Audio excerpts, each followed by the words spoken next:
ಹಗಲು ಕಳೆದು ಈಗಷ್ಟೇ ರಾತ್ರಿ ಕಾಲಿಡ್ತಾ ಇರುವಂತಹ ಸಮಯ. ಸೂರ್ಯ ತನ್ನ ಡ್ಯೂಟಿಯನ್ನು ಮುಗಿಸಿ ತನ್ನ ಮನೆಗೆ ತಾನು ವಿಶ್ರಮಿಸ್ಕೊಳ್ಳಿಕ್ಕೆ ಹೊರಡ್ತಾ ಇದ್ದಾನೆ. ಚಂದ್ರ ಮೇಲೆ ತನ್ನ ಡ್ಯೂಟಿ ಮಾಡಲಿಕ್ಕೆ ಬರ್ತಾ ಇದ್ದಾನೆ. ಈ ಎರಡರ ಮಧ್ಯದ ಸಮಯ, ತೀರ ಮುಸ್ಸಂಜೆಯೂ ಅಲ್ಲ, ತೀರ ರಾತ್ರಿಯೂ ಅಲ್ಲ, ಮಧ್ಯದ ಸಮಯ ಎಷ್ಟು ಸುಂದರವಾಗಿ ಕಾಣಿಸ್ತಾ ಇದೆ ಅಲ್ಲ. ಈ ಸಮಯವನ್ನು ಸುಂದರವಾದ ಸಮಯ ಅಂತಲೇ ಹೇಳಬೇಕು. ಯಾಕೆಂದರೆ ಹಗಲು ರಾತ್ರಿ ಎರಡೂ ಮಿಕ್ಸ್ ಆಗಿ ಕಾಣಿಸ್ತಾ ಇರುವಂತಹ ಗಳಿಗೆ ಇದು. ಇಂತಹ ಗಳಿಗೆಯಲ್ಲಿ ಕಾಣುತ್ತಿರೋ ಅದ್ಭುತ ದೃಶ್ಯ.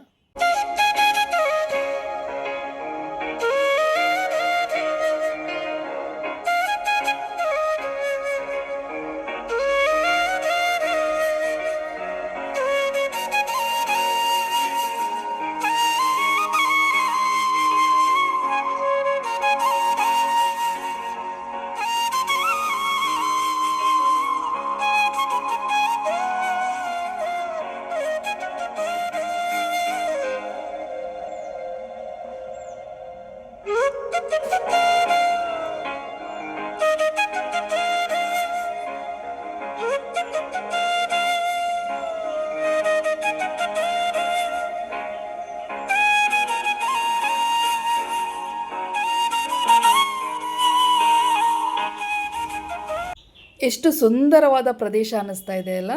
ಹಚ್ಚ ಹಸಿರಿನಿಂದ ನಳನಳಿಸ್ತಾ ಇದೆ. ದೂರದಲ್ಲಿ ಅಲ್ಲಲ್ಲಿ ದೊಡ್ಡದಾದ ಹೆಂಚಿನ ಮನೆಗಳು, ಹತ್ತಿರದಲ್ಲಿ ದೊಡ್ಡ ದೊಡ್ಡ ಬಿಲ್ಡಿಂಗ್ಗಳು, ಆ ಗಿಡ ಮರಗಳ ಮಧ್ಯದಲ್ಲಿ ಆ ಮನೆಗಳು ಅಥವಾ ಆ ಪ್ರಕೃತಿ ಎಷ್ಟು ಸುಂದರವಾಗಿ ಕಾಣಿಸ್ತಾ ಇತ್ತು ಅಂತ ಹೇಳಿದ್ರೆ ನನಗಂತೂ ಮನಸೂರೆಗೊಳ್ತು.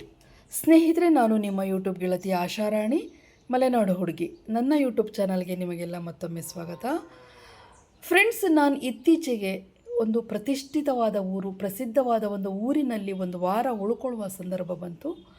ಆಗ ನಾವು ಏನು ಉಳ್ಕೊಂಡ್ವಲ್ಲ ಆ ಸ್ಥಳದ ಕಿಟಕಿಯಿಂದ ನೋಡಿದರೆ ಪ್ರತಿದಿನ ಇದೇ ದೃಶ್ಯ. ಈ ಬಿಲ್ಡಿಂಗ್ಸ್ಗಳು, ಮಧ್ಯದಲ್ಲಿ ಮರಗಳು, ಹಚ್ಚ ಹಸಿರಿನ ಮಧ್ಯ ಕೂಡಿದಂತಹ ಮನೆಗಳನ್ನು, ವಾತಾವರಣವನ್ನು, ದೂರದಿಂದ ಕಾಣುವಂಥ ದೃಶ್ಯವನ್ನು ನೋಡಿದ್ರೆ ಮನಸ್ಸಿಗೆ ಏನೋ ಒಂಥರ ಉತ್ಸಾಹ, ಉಲ್ಲಾಸ ಬರ್ತಾಯಿತ್ತು. ಇನ್ನೊಂದು ವಿಶೇಷ ಅಂದರೆ ಇದೇ ಸ್ಥಳ ಬೆಳಗ್ಗೆ ಸೂರ್ಯ ಹುಟ್ಟುವಾಗ ಆ ಸೂರ್ಯ ಕಿರಣದಲ್ಲಿ ಒಂದು ರೀತಿ ಕಾಣಿಸ್ತಾ ಇತ್ತು, ಮಧ್ಯಾಹ್ನ ಫುಲ್ಲು ಬಿಸಿಲಿದ್ದಾಗಲೇ ಒಂದು ರೀತಿ ಕಾಣಿಸ್ತಾ ಇತ್ತು, ಮುಸ್ಸಂಜೆ ಅಂದರೆ ಸೂರ್ಯ ಮುಳುಗ್ತಾ ಇರುವಾಗ ಆ ಕಿರಣಗಳದಲ್ಲೇ ಒಂದು ರೀತಿ ಕಾಣಿಸ್ತಾ ಇತ್ತು, ರಾತ್ರಿ ಕತ್ತಲಲ್ಲಿ ಲೈಟಿಂಗ್ಸ್ ಹಾಕಿದಾಗಲೇ ಇನ್ನೂ ತುಂಬ ಚೆನ್ನಾಗಿ ಕಾಣಿಸ್ತಾ ಇತ್ತು. ನನಗೆ ತುಂಬ ಎಷ್ಟೇ ಬೇಜಾರಿದ್ದರೂ ಸಹ ಈ ಕಿಟಕಿಯಿಂದ ಈ ವಾತಾವರಣ ನೋಡಿದ ತಕ್ಷಣ ಮನಸ್ಸು ಸ್ವಲ್ಪ ಆ್ಯಕ್ಟಿವ್ನೆಸ್ ಆಗ್ತಾಯಿತ್ತು, ಫ್ರೆಶ್ ಆಗ್ತಾಯಿತ್ತು. ಈ ಒಂದು ಪ್ರದೇಶವನ್ನು ನಿಮಗೂ ತೋರಿಸ್ಬೇಕು ಅಂದ್ಕೊಂಡು ಒಂದು ಪುಟ್ಟ ವಿಡಿಯೋ ಮಾಡಿದ್ದೀನಿ. ಈ ಒಂದು ಹೇಗೆ ಕಾಣಿಸುತ್ತೆ ಈ ಪ್ರಕೃತಿ ಮೂರು ರೀತಿಯಲ್ಲೂ, ಬೆಳಗ್ಗೆ, ಮಧ್ಯಾಹ್ನ, ಸಂಜೆ ಹೇಗೆ ಕಾಣಿಸುತ್ತೆ ಮತ್ತು ರಾತ್ರಿ ಲೈಟ್ ಬೆಳಕಲ್ಲಿ ಹೇಗೆ ಕಾಣಿಸುತ್ತೆ ಅಂಥೇಳಿ ನಾನು ವಿಡಿಯೋ ಮಾಡಿದ್ದೀನಿ. ಈ ವಿಡಿಯೋವನ್ನು ನೋಡಲಿಕ್ಕೂ ಮುಂಚೆ ನನ್ನ ಚಾನಲ್ಗೆ ಯಾರು ಫಸ್ಟ್ ಟೈಮ್ ಬಂದಿದ್ದೀರಾ, ನನ್ನ ವಿಡಿಯೋವನ್ನು ಯಾರು ಹೊಸದಾಗಿ ನೋಡ್ತಾ ಇದ್ದೀರಾ, ಸಬ್ಸ್ಕ್ರೈಬ್ ಮಾಡ್ಕೊಂಡು ನೋಡಿ, ಲೈಕ್ ಮಾಡಿ, ನಿಮಗೇನು ಅನ್ನಿಸ್ತು ಅಂತೇಳಿ ಕಾಮೆಂಟ್ ಮಾಡಿ. ಈ ಊರು ಯಾವುದು ಅಂತೇಳಿ ಕಂಡುಹಿಡಿದ್ರೆ ಖಂಡಿತ ಅದರ ಹೆಸರನ್ನು ಬರೀರಿ. ಇಷ್ಟ ಆದಲ್ಲಿ ಶೇರ್ ಮಾಡಿ, ಸ್ಕಿಪ್ ಮಾಡಿದೆ ನೋಡಿ. ಫ್ರೆಂಡ್ಸ್, ಈಗ ಈ ಪ್ರಕೃತಿ ಗೋಲ್ಡನ್ ಕಲರಲ್ಲಿ ಶೈನಿಂಗಲ್ಲಿ ಕಾಣಿಸ್ತಾ ಇದೆ. ಪ್ರತಿ ಮರದ ಎಲೆಗಳು ಸಹ ಮೇಲ್ಭಾಗ ಹಳದಿ ಕಲರಲ್ಲಿ ಹೊಳಿತಾ ಇತ್ತು. ಆ ಬಿಲ್ಡಿಂಗ್ಗಳ ಒಂದು ಪಾರ್ಶ್ವ ಅಂದರೆ ಒಂದು ಭಾಗ ಸಹ ಒಂದು ಗೋಲ್ಡನ್ ಕಲರ್ ಶೈನಿಂಗ್ನಲ್ಲಿ ಪಳಪಳ ಅಂತ ಇತ್ತು. ಕಾರಣ ಅಂದರೆ ಅದು ಸೂರ್ಯ ಉದಯಿಸ್ತಾ ಇದ್ದಂತಹ ಸಮಯ. ಐ ಥಿಂಕ್ ಅದು 5:45 6:45 7 ಗಂಟೆ ಒಳಗಡೆ ಈ ಕಲರ್ ಕಾಣಿಸುತ್ತೆ. ಆ ಸೂರ್ಯನ ಕಿರಣಕ್ಕೆ ಆ ಎಲ್ಲ ಬಿಲ್ಡಿಂಗ್ಸ್ಗಳು ಜೊತೆಗೆ ಆ ಮರದ ಎಲೆಗಳ ಒಂದು ಭಾಗ ಎಷ್ಟು ಅಟ್ರ್ಯಾಕ್ಷನಾಗಿ ಕಾಣಿಸ್ತಾ ಇತ್ತು ಅಂತಂದರೆ, ಯಾರೋ ಒಂದು ಸೌರನ್ ಕಲ್ಲರ್ ಅದ್ರ ಮೇಲೆಲ್ಲ ಲೇಪನ ಮಾಡಿದಾರೇನೋ, ಚಿಮಿಕ್ಸಿದಾರೇನೋ ಅನ್ನೋಷ್ಟು ಒಂದು ಭಾಗ ಶೈನಿಂಗು, ಇನ್ನೊಂದು ಭಾಗ ಫುಲ್ಲು ಗ್ರೀನು, ಒಂದು ಭಾಗ ಮೇಲ್ಭಾಗ ಎಲ್ಲ ಗೋಲ್ಡನ್ ಶೈನಿಂಗು. ತುಂಬ ಅಂದರೆ ತುಂಬಾ ಇಷ್ಟ ಆಗ್ತಾಯಿತ್ತು ಈ ಒಂದು ದೃಶ್ಯ ನೋಡೋಕ್ಕೆ. ಅಲ್ಲಿ ನಮ್ಮ ಜೊತೆ ಸ್ಟೇ ಆದಂತಹ ತುಂಬ ಜನ ಇದ್ದರು, ಅವರೆಲ್ಲರೂ ಸಹ ವೆಯ್ಟ್ ಮಾಡ್ತಾಯಿದ್ರು. ಪ್ರತಿ ಬೆಳಗ್ಗೆ ಪ್ರತಿ ಸಂಜೆ ಈ ಒಂದು ದೃಶ್ಯ ನೋಡಲಿಕ್ಕೆ, ಆ ಕಲ್ಲರ್ ನೋಡಲಿಕ್ಕೆ ವೆಯ್ಟ್ ಮಾಡ್ತಾ ಇದ್ದಿದ್ರು. ಅಷ್ಟು ಅಟ್ರಾಕ್ಷನಾಗಿ ಕಾಣಿಸ್ತಾ ಇತ್ತು. ಸೂರ್ಯನ ಕಿರಣ ಬರೋದೇ ಗೋಲ್ಡನ್ ಕಲರಲ್ಲಿ, ಭೂಮಿಗೆ ಅದು ಕಾಣಿಸೋದು ಗೋಲ್ಡನ್ ಕಲರಲ್ಲಿ ಅಥವಾ ಈ ತಿಳಿಗೆಂಪು ಕಲರಲ್ಲಿ. ಅದಷ್ಟು ಆ ಪ್ರಕೃತಿ ಮಾತೆ ಮೇಲೆ ಬಿದ್ದಾಗ ಎಷ್ಟು ಒಂದು ಮನಮೋಹಕ ಅಂತ ಹೇಳ್ಬೋದು, ರಮಣೀಯ ಅಂತ ಹೇಳ್ಬೋದು, ಸುಂದರ, ಏನು ಬೇಕಾದರೂ ಅದಕ್ಕೆ ಪದಗಳನ್ನು ಕೊಡ್ಬೋದು. ಅಷ್ಟು ಚೆನ್ನಾಗಿ ಕಾಣಿಸ್ತಾ ಇತ್ತು. ಬಹಳ ಅಂದರೆ ಬಹಳ ಇಷ್ಟ ಆಗ್ತಾಯಿತ್ತು.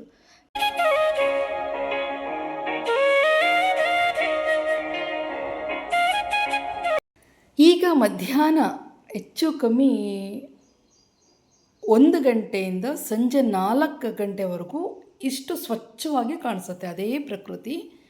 ಫುಲ್ಲು ಸ್ಪಷ್ಟವಾಗಿ ಸ್ವಚ್ಛವಾಗಿ ಕಾಣಿಸುತ್ತೆ. ಎಲ್ಲ ಕಡೆಯೂ ಸಹ ಬಿಳಿ ಲೇಪನ ಮಾಡಿದಾರೇನೋ, ಫುಲ್ ವೈಟಿಶ್. ಇದೇ ಸ್ವಲ್ಪ ಮುಂಚೆ ಒಂದು 3-4 ಅವರ್ಸ್ ಬ್ಯಾಕು ಗೋಲ್ಡನ್ ಕಲರ್ ಕಾಣಿಸ್ತಾ ಇದ್ದಂತಹ ಬಿಲ್ಡಿಂಗ್ ಹಾಗೂ ಪ್ರಕೃತಿ ಈಗ ಮಧ್ಯಾಹ್ನ ಸಮಯದಲ್ಲಿ ಹಚ್ಚ ಹಸಿರು ಗಿಡಗಳಾದರೆ ಎಲ್ಲ ಕಟ್ಟಡಗಳು ಸಹ ಸ್ಪಷ್ಟವಾಗಿ ವೈಟಿಶಲ್ಲೇ ಕಾಣಿಸ್ತಾ ಇತ್ತು. ಇದು ಸಹ ಒಂಥರ ಅಟ್ರ್ಯಾಕ್ಷನ್ನಾಗೇ ಇತ್ತು. ನೀವು ಎನಿ ಸಮಯದಲ್ಲಿ ನೋಡಿದ್ರೂ ಸಹ ಹೀಗೆ ಕಾಣಿಸ್ತಾ ಇತ್ತು. ಇದೆಲ್ಲಕ್ಕಿಂತ ಮೋಸ್ಟ್ ಅಟ್ರ್ಯಾಕ್ಷನ್ ಅಂದರೆ ರಾತ್ರಿ ಲೈಟ್ ಹಾಕಿದಾಗ, ಅದನ್ನು ನಾನು ನೆಕ್ಸ್ಟ್ ತೋರಿಸ್ತೀನಿ. ರಾತ್ರಿ ಲೈಟ್ ಹಾಕಿದಾಗಂತೂ ನೀವು ಯಾವುದೋ ಒಂದು ಶಿಪ್ನಲ್ಲಿ ಹೋಗ್ತಾ ಇದ್ದೀರೇನೋ ಅಥವಾ ಯಾವುದೋ ಒಂದು ಪರದೇಶ ಫಾರಿನ್ನಲ್ಲಿರುವ ಕಟ್ಟಡಗಳ ಲೈಟಿಂಗ್ಸ್ ನೋಡ್ತಾ ಇದ್ದೀರೇನೋ ಅನ್ನಿಸ್ತಾ ಇತ್ತು. ನನಗೆ ಹಾಗೆ ಅನ್ನಿಸ್ತಾ ಇತ್ತು. ನೀವು ಸಹ ನೋಡಿಬಿಟ್ಟು ನಿಮ್ಮ ಅಭಿಪ್ರಾಯನ ತಿಳಿಸಿ.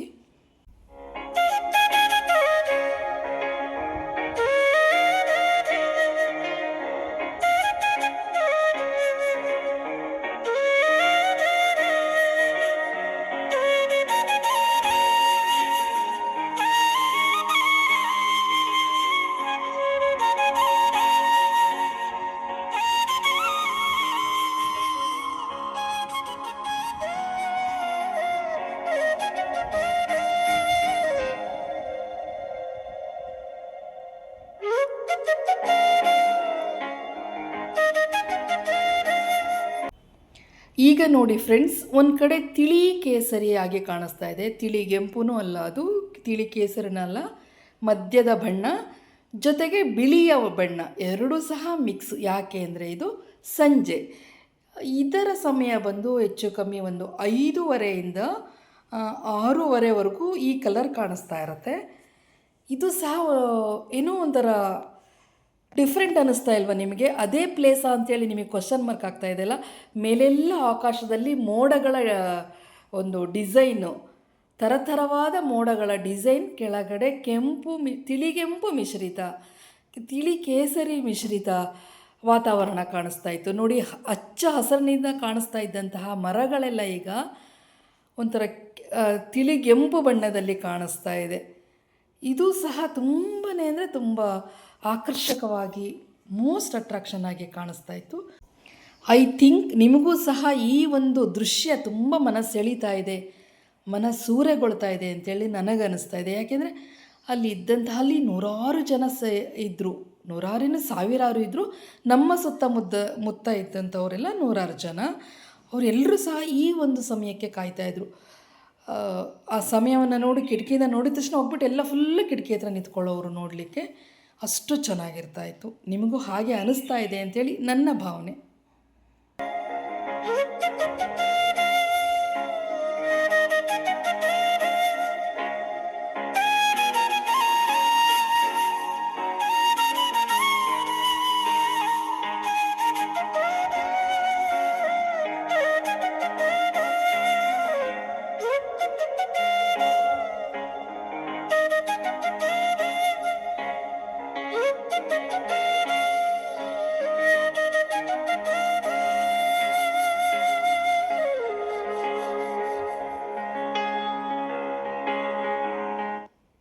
ಫ್ರೆಂಡ್ಸ್ ನೋಡಿ, ಇದು ನನ್ನ ಮೋಸ್ಟ್ ಫೇವರೇಟ್ ಸೀನರಿ. ಇದು ಮುಸ್ಸಂಜೆ ಕಳೆದು ರಾತ್ರಿ ಶುರುವಾಗುತ್ತಲ್ಲ, ಆಗ ಹಾಕಿದಂತಹ ಲೈಟಿಂಗ್ಸ್ಗಳ ಬೆಳಕಿನಲ್ಲಿ ಹೇಗೆ ಕಾಣಿಸ್ತಾ ಇದೆ ಅಂಥೇಳಿ. ಪೂರ್ತಿ ಕತ್ತಲು ಸಹ ಆಗಿಲ್ಲ, ಪೂರ್ತಿ ಬೆಳಕು ಸಹ ಇಲ್ಲ. ಹಗಲು ಕಳೆದು ರಾತ್ರಿ ಶುರುವಾಗ ಸಮಯ ಇದೆಯಲ್ಲ, ಹಗಲು ಮತ್ತು ರಾತ್ರಿಯ ಮಧ್ಯದ ಸಮಯ ಇದು. ಇನ್ನೂ ಆ ಬಿಳಿ ಮೋಡಗಳೆಲ್ಲ ಹೋಗಿ ನೀಲಿ ಆಕಾಶ ಸ್ಟಾರ್ಟ್ ಆಗಿದೆ. ನೀಲಿಯ ನಂತರದ ಬಣ್ಣವೇ ಕಪ್ಪು. ಹಾಗಾಗಿ ಕೆಳಗಡೆ ಇನ್ನೂ ಸಹ ಮಸ್ಕಾಗಿ ಆ ಕಟ್ಟಡಗಳು, ಬಿಲ್ಡಿಂಗ್ಸ್ಗಳು ಕಾಣಿಸ್ತಾ ಇದೆ. ಆ ಹಿಂದಿನ ಕಟ್ಟಡಗಳಲ್ಲೆಲ್ಲ ಲೈಟಿಂಗ್ ಸ್ಟಾರ್ಟ್ ಆಗ್ತಾ ಇದೆ. ಎಷ್ಟು ಸುಂದರವಾದ ದೃಶ್ಯ ಇದು ಅಂತ ಹೇಳಿದ್ರೆ, ಆ ಸಮಯ ಕಾಯ್ತಾ ಇರಬೇಕು ಅನ್ನಿಸ್ತಾ ಇತ್ತು ನಮಗೆ. ಅಷ್ಟು ಸುಂದರವಾದ ಒಂದು ಪ್ರಕೃತಿ ನಮಗೆ ಕಾಣಿಸ್ತಾ ಇತ್ತು. ನೋಡಿ, ಮೇಲೆ ಇನ್ನೂ ಸಹ ನೀಲಿ ಬಣ್ಣದ ಮಧ್ಯದಲ್ಲಿ ಕೆಂಪು ಮೋಡಗಳು ಕಾಣಿಸ್ತಾ ಇದೆ. ಅಂದರೆ ಇನ್ನೂ ಸಹ ಸಂಪೂರ್ಣ ಸೂರ್ಯ ಮುಳುಗಿಲ್ಲ, ಚಂದ್ರ ಇನ್ನೂ ಮೇಲೆ ಬಂದಿಲ್ಲ. ಸೂರ್ಯ ತನ್ನ ಪ್ರಯಾಣವನ್ನು ಮುಗಿಸಿ ಹೊರಟಿದ್ದಾನೆ, ಚಂದ್ರ ತನ್ನ ಪ್ರಯಾಣವನ್ನು ಬೆಳೆಸಲಿಕ್ಕೆ ಹೊರಟಿದ್ದಾನೆ. ಆ ಸಮಯ ಎಷ್ಟು ಚೆನ್ನಾಗಿದೆ ಅಲ್ಲ, ನೋಡೋಕ್ಕೆ ಒಂದು ಅದ್ಭುತ ಅನಿಸುತ್ತೆ ಮತ್ತು ಏನೋ ಮನಸೂರೆಗೊಳ್ಳುತ್ತೆ.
ಫ್ರೆಂಡ್ಸ್, ನೋಡಿದ್ರಲ್ಲ, ಒಂದೇ ಪ್ಲೇಸು ಬೇರೆ ಬೇರೆ ಟೈಮಿಂಗ್ಸಲ್ಲಿ ಬೇರೆ ಬೇರೆ ರೀತಿಯ ಸೌಂದರ್ಯವನ್ನು ನಮಗೆ ಉಣಬಡಿಸ್ತು ಅಂತ ಹೇಳ್ಬೋದು.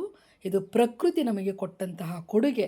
ಸೂರ್ಯ ಹುಟ್ಟುವಾಗ, ಮಧ್ಯಾಹ್ನದ ಬಿಸಿಲಿನಲ್ಲಿ, ಸಂಜೆ ಸೂರ್ಯ ಮುಳುಗುವಾಗ, ಜೊತೆಗೆ ಸೂರ್ಯ ಮುಳುಗಿ ಚಂದ್ರ ಬರುವ ಸಮಯದಲ್ಲಿ, ಅಂದರೆ ಹಗಲು ಕಳೆದು ರಾತ್ರಿ ಶುರುವಾಗುವ ಮುಸ್ಸಂಜೆಯ ಸಮಯದಲ್ಲಿ ಎಷ್ಟು ಸುಂದರವಾಗಿ ಆ ಸೌಂದರ್ಯವನ್ನು ನಮಗೆ ಉಣಬಡಿಸ್ತು ಅಂತ ಹೇಳಿದ್ರೆ, ಅದು ಹೇಳೋಕ್ಕೆ ನನಗಂತೂ ಯಾವ ಪದ ಹೇಳಬೇಕು ಗೊತ್ತಿಲ್ಲ, ಅಷ್ಟು ಖುಷಿ ಆಗ್ತಾಯಿತ್ತು.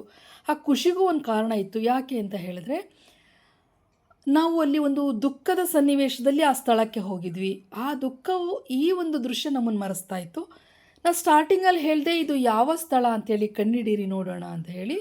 ಈಗ ನಾನು ಹೇಳ್ತಾ ಇದ್ದೀನಿ, ಇದು ಮಂಗಳೂರು ಮೇನ್ ಸಿಟಿಯಿಂದ ಕೇವಲ 4 ಕಿಲೋಮೀಟರ್ ದೂರದಲ್ಲಿ ದೇರಣಕಟ್ಟೆ ಅಂತೇಳಿ ಒಂದು ಸ್ಥಳ ಬರುತ್ತೆ.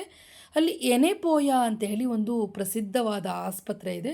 ಆಸ್ಪತ್ರೆಯಲ್ಲಿ ಕಾರಣಾಂತರಗಳಿಂದ ಒಬ್ಬ ಪೇಷಂಟ್ ಜೊತೆ ನಾನು ಇರುವ ಸಂದರ್ಭ ಬಂತು ಒಂದು ವಾರ. ಆಗ ಈ ದೃಶ್ಯ ಪ್ರತಿದಿನ ನನಗೆ ಕಾಣಿಸ್ತಾ ಇತ್ತು. ಆ ಪೇಷಂಟ್ ನನ್ನ ತೀರ ಹತ್ತಿರದ ಸಂಬಂಧಿಯಾಗಿರೋದ್ರಿಂದ ನನಗೆ ದುಃಖ ಜಾಸ್ತಿ ಇತ್ತು. ಆ ದುಃಖ, ನೋವು, ಬೇಜಾರನ್ನೆಲ್ಲ ನಾನು ಈ ಒಂದು ಪ್ರಕೃತಿ ಸೌಂದರ್ಯವನ್ನು ನೋಡಿ ಕಳೀತಾ ಇದ್ದೆ.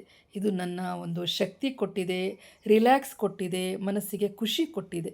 ನನ್ನ ವಿಡಿಯೋ ನೋಡಿದೆ ನಿಮ್ಮೆಲ್ಲರಿಗೂ ತುಂಬ ಥ್ಯಾಂಕ್ಸ್. ಏನನ್ನಿಸ್ತು ಅಂತ ಕಾಮೆಂಟ್ ಮಾಡಿ, ಲೈಕ್, ಕಾಮೆಂಟ್, ಸಬ್ಸ್ಕ್ರೈಬ್ ಮಾಡಿ.